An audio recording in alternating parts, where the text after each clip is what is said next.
Hi everyone, this is Rose from BitPOS, and sa video na ito, I am going to explain the advantage of our MOT app for gasoline station type of business po.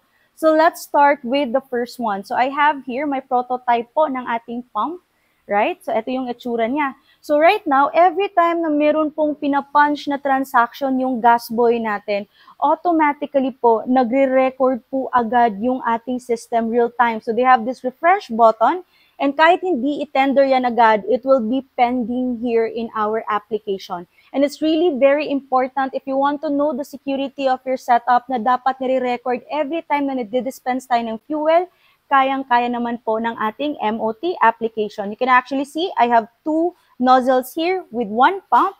I have my nozzle 1 and nozzle 2 po. Nakikita natin ilang liters yung na-dispense na po natin. So we have 0.915 and we have the other one here. Now, aside from this one po, it also automates the tally of your actual totalizer to your system sales record. So, paano ba natin yun gawin? We have this three-line icon, reading metered item kung tawagin po. And if you wanna see your list here, say for example, way back for how many, let's say months, let's say ito, you can actually see here yung mga list natin ng mga transactions. So let me just see my random list here. So pwede po tayong mag-filter ng kahit anong araw. Sample lang natin to. And you see here, my reading quantity. So you have my start reading, yung end reading natin. And there is what we call the difference quantity po. Meaning, kung ano yung nakadeclare dito sa ating totalizer, ibabangga po ng MOT app natin sa system kung magkano yung sales na nangyari, and you will see that there is a difference. Supposedly, dapat walang difference yan kasi difference means discrepancy po. And it can be done per nozzle po. Okay? So that's one of our major features. And lastly, this is a cloud-based setup.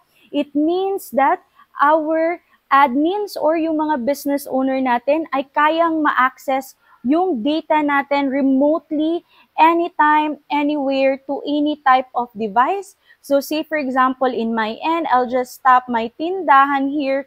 Automatically po, it gets redirected to my online store. So here, may mga tindahan tayo. Ayan, papakita ko lang. Yan yung example na back office natin.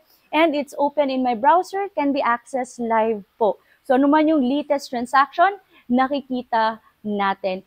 If you wanna know more kung paano mag-work yung ating MOT app with our fuel dispenser po, of course, you may book an online demo. I can also pin the link there para po makita nyo po yung process natin in my other videos.